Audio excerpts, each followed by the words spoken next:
Hello बच्चों, आज हम पढ़ेंगे कक्षा 11वीं के इंग्लिश का। First chapter the portrait of a lady. इस कहानी में लेखक अपनी दादी माँ के बारे में बताते हैं। आप मान लीजिए कि मैं लेखक हूँ और मैं अपनी दादी के बारे में बता रहा हूँ।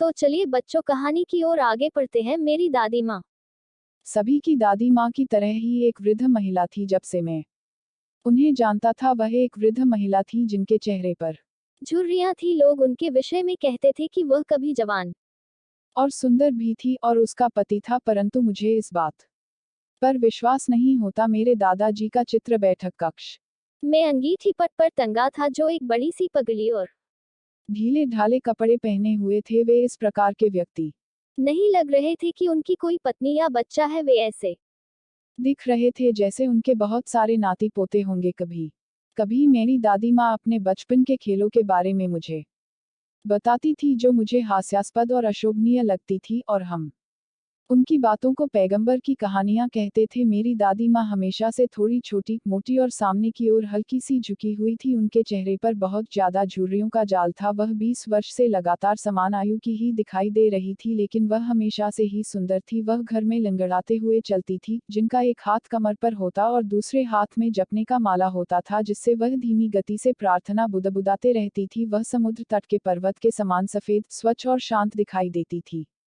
मेरी दादी माँ और मैं बहुत अच्छे दोस्त थे। जब मेरे माता पिता शहर गए तब वे मुझे दादी माँ के पास छोड़ गए और हम लोग एक साथ रहने लगे। वह मुझे रोज सुबह उठाती थी और स्कूल के लिए तैयार करती थी। मेरी दादी माँ बहुत ही धार्मिक प्रवृत्ति की थी। वे मुझे तैयार करते समय प्रार्थना में लीन रहती थी, जिसे मैंने कभी ध्यान से सुनने की कोशिश नहीं की। जब मैं और मेरी दादी माँ सुबह का नाश्ता कर लेते तो वो कुछ रोटी कुत्तों के लिए भी पकड़ लेती।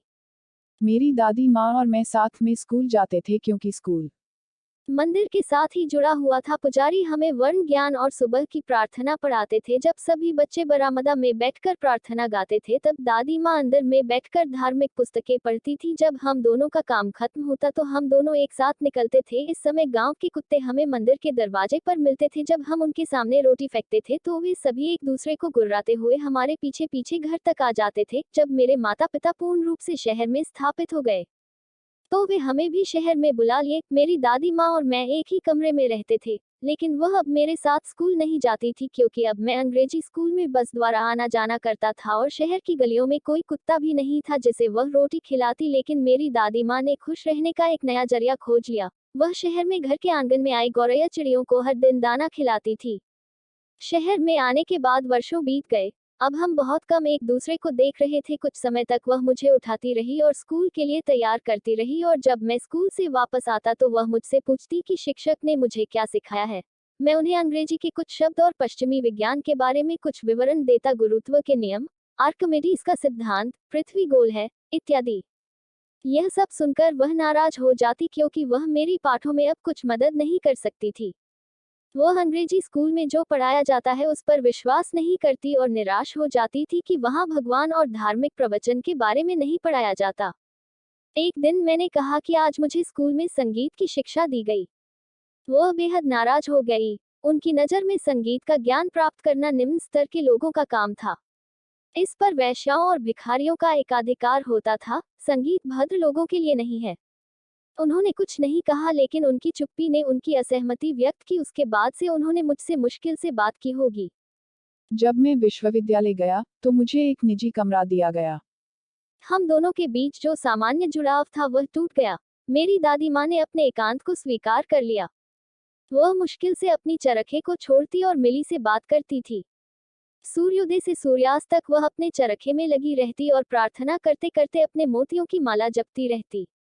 सिर्फ दोपहर को जब उनकी आरंभ का समय होता तो वह चिड़ियों को दाना खिलाती थी। जब वह बरामदा में बैठकर रोटी के टुकड़े करती तब सैकड़ों की संख्या में चिड़िया इकट्ठी हो जाती थी और चहचहाहट करती थी। कुछ चिड़िया उनके पैर पर, कुछ कंधे पर और कुछ उनके सर पर बैठे हुए होते थे। वह मुस्कुराती थी, लेकिन कभी उन्हें भगाती नहीं थी। यह आधे घंटे का समय दादी माँ के लिए बहुत सुख का समय होता था। जब मैंने विदेश जाकर पढ़ने का निश्चय किया तो मैंने सोचा कि दादी माँ इस बात को सुनकर परेशान हो जाएंगी, लेकिन ऐसा नहीं हुआ। वो मुझे रेलवे स्टेशन तक छोड़ने आई, लेकिन उन्होंने मुझसे कुछ बात नहीं की और हमेशा की तरह वह प्रार्थना में लीन थी। उन्होंने चुपचाप मेरा माथा चूम लिया और मैंने उनके द्वारा गीले किए हुए माथे का कदर किया। 5 साल बाद मैं घर वापस आया।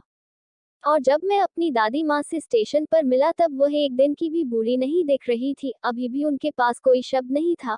और जब उन्होंने मुझे बाहों में लिया तब भी उनकी प्रार्थना को मैंने सुनी, यहाँ तक मेरे आने के पहले दिन उनकी खुशियों के क्षण चिड़ियों को देर तक खिलाने में कुछ हल्की फुल्की झिड़कियों के साथ बीता। शाम के वक्त उन पर एक बदलाव नजर आया, उन्होंने प्रार्थना नहीं की।